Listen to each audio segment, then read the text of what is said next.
എല്ലാം സമയം സിനിമ കാണാനുള്ള ആകാംക്ഷയോടെ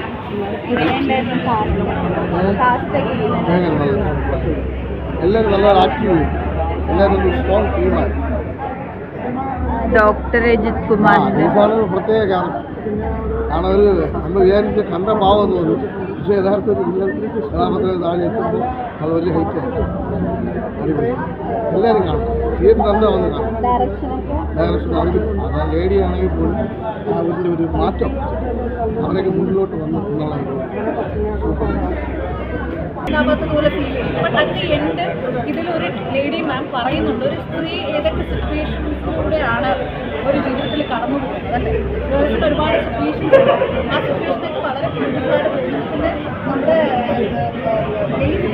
കാസ്റ്റൊക്കെ ഉണ്ടല്ലോ, അവരുടെ ഹ്യൂമറൊക്കെ നല്ല രസമാണ്. നിങ്ങളെല്ലാവരും ചിരിക്കാനുണ്ട്, ചിന്തിക്കാനുണ്ട്.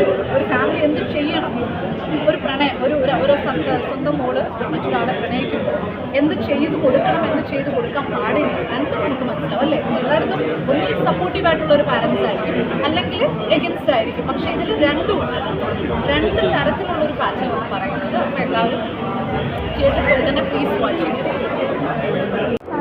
ആ പാർട്ട്നേഴ്സിനെ ഒന്നിരിക്കുമോ ഇല്ലയോ എന്നുള്ളതൊക്കെയാണ് സ്പോട്ട്ലൈറ്റ് സ്റ്റോറി. അപ്പോൾ എല്ലാത്തിനും ഒരു പ്രണയത്തിൽ എപ്പോഴും ഒരു തേർഡ് പാർട്ടീസ് വരുമ്പോഴാണല്ലോ പ്രണയം നശിക്കുന്നത് അല്ലേ. നിങ്ങളൊക്കെ പ്രണയിക്കുന്നവരാണോ? പ്രണയമുണ്ടോ? അപ്പോൾ പ്രണയിച്ച് വിവാഹം കഴിച്ചിട്ടുള്ളവരുണ്ടായി. അപ്പോൾ ഞാൻ പറയാതെ തന്നെ അറിയാമല്ലോ അല്ലേ, സുഹൃത്തുക്കളായിക്കോട്ടെ ബന്ധുക്കളായിക്കോട്ടെ, അപ്പോൾ അവരെയൊക്കെ അഭിമുഖം ഞാൻ പറയാതെ തന്നെ നിങ്ങൾക്കറിയാം. ആ ഇമ്പോർട്ടൻ്റ് എത്രത്തോളമാണ് ഒരു പേരനെ എഫക്റ്റ് ചെയ്തിരിക്കാം. എനിക്ക് സ്റ്റോറി പറയാൻ പറ്റില്ല. എങ്ങനെയാണ് അവരെ എഫക്റ്റ് ചെയ്യുന്നത്, എന്ത് ചെയ്യണം, എന്ത് ചെയ്യാൻ പാടില്ല എന്നുള്ളതാണ് ഈ മൂവിൻ്റെ പേര് പറയുന്നത്. തേർഡ് പാർട്ടീസ് പറയുമ്പോൾ അവർ എങ്ങനെയൊക്കെ സഫർ ചെയ്യുന്നു എന്നുള്ളത് അത് എല്ലാവരും വളരെ സിമ്പിളായി കുറേ കാര്യങ്ങൾ പറയുന്നുണ്ട്.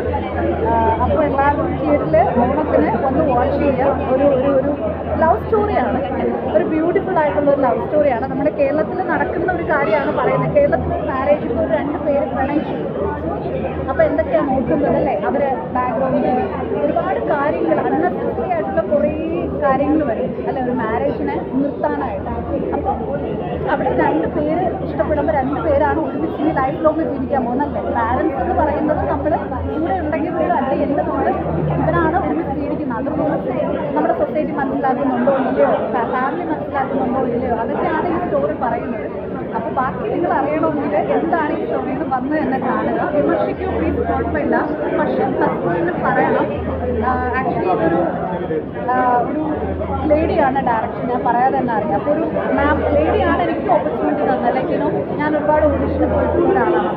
ഒരു ലേഡിക്ക് ഓപ്പർച്യൂണിറ്റി തരുമ്പോൾ വി കൻ ഫീൽ ദാറ്റ്. അപ്പോൾ ഐ വിഷ് നെക്സ്റ്റ് വരുന്ന മൂവീസ് സക്സസ് ആവണമെങ്കിൽ ഈ സ്റ്റോറിയിൽ നിങ്ങൾ നെഗറ്റീവ് പോയിന്റ്സ് പറയുന്ന കൂട്ടത്തിൽ ഒരു 5 പ്ലസ് പോയിന്റ് കൂടെ പറയണം അല്ലേ.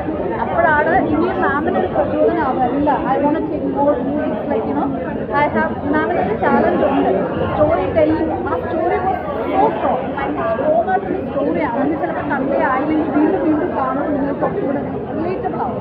ലൈക്ക് ആരൊക്കെയാണോ പ്രണയിച്ചിട്ടുള്ളത്, പ്രണയത്തിലൂടെ കടന്നു പോകുന്നവർക്കൊക്കെ ഭയങ്കര റിലേറ്റ് ചെയ്യുന്നൊരു കാര്യമാണ്. പക്ഷെ അവർ ഒന്നിക്കില്ലെന്നൊന്നും എനിക്ക് പറയാൻ പറ്റില്ല. അത് കൂടുതലൊക്കെ പോയി കാണുക.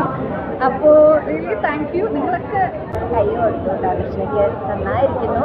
പിന്നെ നായകനായാലും നായികക്കുട്ടിയൊക്കെ ആയാലും എല്ലാവരും നന്നായി ചെയ്തിട്ടുണ്ട്. രജത് അദ്ദേഹം പ്രത്യേകം പരാമർശിക്കുന്നതാണ്. അത് ഗംഭീരമായിട്ട് അദ്ദേഹം അത് പെർഫോം ചെയ്തിട്ടുണ്ട്. മൊത്തത്തിൽ ആ റിസൾട്ട് എല്ലാം കൊണ്ടാകുമ്പോൾ ഇഷ്ടമായി. അവർ ഒരിക്കലും കഷ്ടപ്പെടരുതെന്ന് ആഗ്രഹിക്കുന്ന രീതിയിൽ, കാരണം ഇത് എനിക്ക് കിട്ടിയില്ലെങ്കിൽ ആർക്കും കിട്ടരുതെന്ന് ആഗ്രഹിക്കുന്ന കാലമുണ്ട്. പക്ഷേ ഇവിടെ വേറെ ഒരു തലത്തിലേക്കാണ്, എനിക്ക് കിട്ടിയില്ലെങ്കിൽ പോലും അവൾക്ക് അല്ലെങ്കിൽ അവന് നല്ലൊരു ലൈഫ് കിട്ടണമെന്ന് ആഗ്രഹിച്ചുകൊണ്ട് കുറേ കോൺട്രിബ്യൂഷൻസ് കൊടുക്കുന്നുണ്ട്. ആ ഒരു കോൺട്രിബ്യൂഷൻസ് ഈ സിനിമയിൽ ഒരു ഭയങ്കര ടച്ചിങ് ആയിട്ട് ഒരു സംഗതി, അതായത് നമുക്ക് ഹാർട്ട് ടച്ചിങ് ആയിട്ട് തന്നെ ഫീൽ ചെയ്യും. അതാണ് ഇതിനകത്ത് ആ ഒരു കോർ കണ്ടന്റ് എന്ന് പറയുന്നത്. ഇന്നുവരെ മലയാള ഇൻഡസ്ട്രിയിൽ ഇങ്ങനൊരു കോൺട്രിബ്യൂഷൻ ഉണ്ടായിട്ടുണ്ടാവുമെന്ന് തോന്നുന്നില്ല. അങ്ങനെ ഒരു വെറൈറ്റി സബ്ജക്റ്റാണ് ഈ ഓണത്തിന് കൃഷ്ണ പ്രിയദർശൻ എന്ന ഡയറക്ടർ കം റൈറ്റർ ഈ സ്ക്രിപ്റ്റിലൂടെ ചെയ്തിരിക്കുന്നത്. തീർച്ചയായും നിങ്ങൾ ധാരാളം പേരിൽ എത്തിക്കണം. എൻ്റെ പെർഫോമൻസിനെ കുറിച്ചും നിങ്ങൾ തന്നെ എത്തിക്കണം. ഞാനല്ല പറയേണ്ടത്, ഞാൻ പറഞ്ഞ കുറച്ച് പേര് തള്ളന്നേ പറയുന്നുള്ളൂ. പിന്നെ ദിലീപേട്ടൻ പറഞ്ഞോളാം നമ്മളെ കാര്യങ്ങൾ നമ്മളല്ലാതെ പിന്നെ ആരും പറയും അല്ലേ. പക്ഷെ നിങ്ങൾ പറയും, നിങ്ങൾ ചോദിക്കും. ഇപ്പം നിങ്ങൾ റോബിൻ്റെ കാര്യം എൻ്റെ അടുത്ത് ചോദിക്കാമെന്നാണ്, എൻ്റെ പെർഫോമൻസ് എങ്ങനെയുണ്ടെന്ന് ആലിയിൽ മറ്റ് കണ്ടവരോടൊന്ന് പോയി ചോദിച്ചു, ഒന്ന് ചോദിച്ചു. അറിയാതെ ചെയ്യാന്ന് വെച്ചാൽ ഇച്ചിരി ബുദ്ധിമുട്ടാണ്. അപ്പോൾ സോങ്സ് ഒക്കെ നന്നായിരുന്നു. വിശ്വസനീയമായ രീതിയിൽ നമ്മൾ റിയാലിറ്റിയോട് ചേർന്ന ഒരു മൂവി തന്നെയായിരുന്നു. കുറച്ചും കൂടി ഇമ്പ്രൂവ്മെൻറ്റ് ഞാൻ പ്രതീക്ഷിക്കുന്നു. എന്ന് വെച്ചാൽ എഡിറ്റിങ്ങിലും ഡബിങ്ങിലും കുറച്ചും കൂടെ ഇമ്പ്രൂവ്മെൻറ്റ് വേണമായിരുന്നു. ഫസ്റ്റ് ടൈം ആണല്ലോ, നെക്സ്റ്റ് ടൈം ഇനിയും ബെറ്റർ ആവട്ടെ. പിന്നെ തമിഴ് മലയാളം മൂവി ആയതുകൊണ്ട് ഇതിൽ ഞാനൊരു സബ് ടൈറ്റിലും കൂടെ എക്സ്പെക്ട് ചെയ്യുന്നുണ്ടായിരുന്നു. അപ്പോൾ നെക്സ്റ്റ് ടൈം ഇതൊക്കെ ഇമ്പ്രൂവ് ആയി ഭേദമായി വരട്ടെ.